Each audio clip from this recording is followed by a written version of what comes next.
Corona के चलते लगातार आशा वर्कर अपनी जान जोखिम में डालकर जनता की सेवा में लगी। कई बार तो उन पर हमले भी हुए, उसके बाद भी वो अपने काम से पीछे नहीं हटी।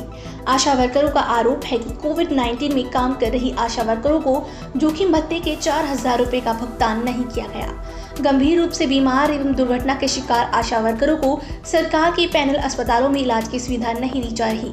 ऐसी कई मांगे हैं जिन्हें लेकर प्रदेश भर की आशा वर्कर पिछले कई दिनों से विभिन्न स्थानों पर प्रदर्शन कर रही हैं।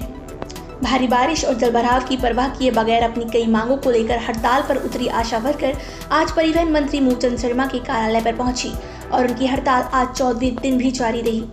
गुस्साई आशा वर्करों ने जमकर सरकार विरोधी नारे लगाए। उन्होंने आशा वर्करों को सरकारी कर्मचारी का दर्जा दो, प्रोत्साहन राशियों का भुगतान करो के नारे लगाए। यूनियन की प्रधान हेमलता ने आज के प्रदर्शन की अध्यक्षता की। प्रदर्शन के दौरान सुधा पाल, सचिव रेखा शर्मा, नीलम जोशी, अनिता भारद्वाज, शीला चौधरी, पूजा ठाकुर ने आशा वर्करों को संबोधित किया। जब आशा वर्कर परिवहन मंत्री मूलचंद शर्मा के कार्यालय पर पहुंची तो पता चला कि वो चंडीगढ़ गए हुए हैं, तो उनके भाई टिप्पर चंद को ज्ञापन सौंप दिया। मंत्री जी के भाई ने उन्हें आश्वासन दिया कि वो उनकी मांगों को सरकार तक पहुंचाएंगे।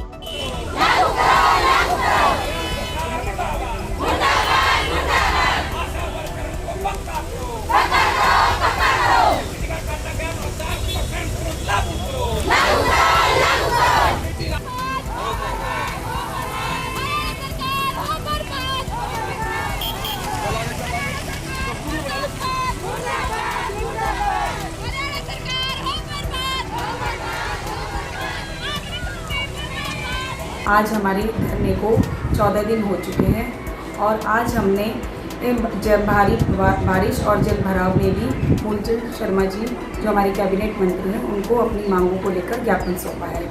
आज सैकड़ों संख्या में आशा वर्कर इकट्ठी हुई और उन्होंने अपनी मांगे रखी। उसमें हमारी मांगे ये थी कि एक तो आशा वर्करों को स्थायी कर्मचारी घोषित किया जाए, आशा वर्करों को न्यूनतम वेतन दिया जाए और जो हमारा जोखिम भत्ता है कोविड-19 का वो दिया जाए।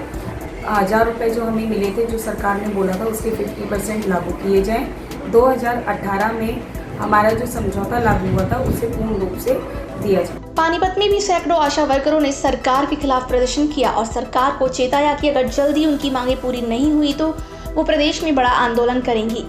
सैकड़ों की तादाद में आज पानीपत के लघु सचिवालय पर आशा वर्कर प्रदर्शन करने पहुंची।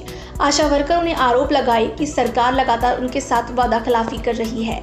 आशा वर्करों ने कहा कि कोरोना के चलते लगातार आशा वर्कर अपनी जान जोखिम में डालकर जनता की सेवा में लगी रही, लेकिन सरकार उनके खिलाफ षड्यंत्र रचकर उन्हें बाहर का रास्ता दिखाने पर लगी है। उन्होंने कहा कि सरकार की विभिन्न योजनाएं जैसे ICIDM, NHM, mid day meal, SSPF, SLP आदि के तहत कार्यरत 80 लाख से अधिक महिलाओं को मजदूर के रूप में मान्यता प्राप्त नहीं दी जाए। उन्हें न्यूनतम मजदूरी का भुगतान किया जाता है और न ही सामाजिक सुरक्षा प्रदान की जाती है। महिलाओं और बच्चों के खिलाफ हिंसा में अत्यधिक वृद्धि हुई है। कार्यस्थल पर महिलाओं के साथ मारपीट भी की जाती है। उन्होंने सरकार से मांग की है कि उनकी मांगों का जल्द से जल्द समाधान किया जाना चाहिए।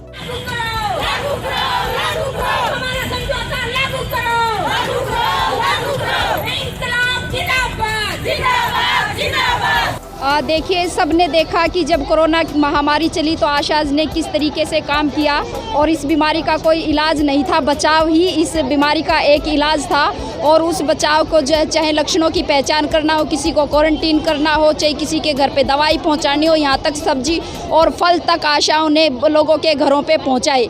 लेकिन इसी महामारी के समय पे हमें जो सरकार द्वारा जो हमारा न्यूनतम जो वेतन देने का जो हमारा समझौता था, पहले सरकार ने उसके अंदर उसको तोड़ा है। जो कोविड का हमें 1000 रुपये इंसेंटिव्स दिया गया, उसमें हरियाणा सरकार को भी 50% उसका अतिरिक्त देना था, जो हमें नहीं दिया गया। हमारे सिम बंद कर दिए गए हैं और हमें 4G सिम दिए गए हैं। आशाओं के पास कोई 4G सिम आज के दिन 4G फ़ोन नहीं है और यदि किसी के पास है भी तो उनमें उनके बच्चों के ऑनलाइन होमवर्क आते हैं।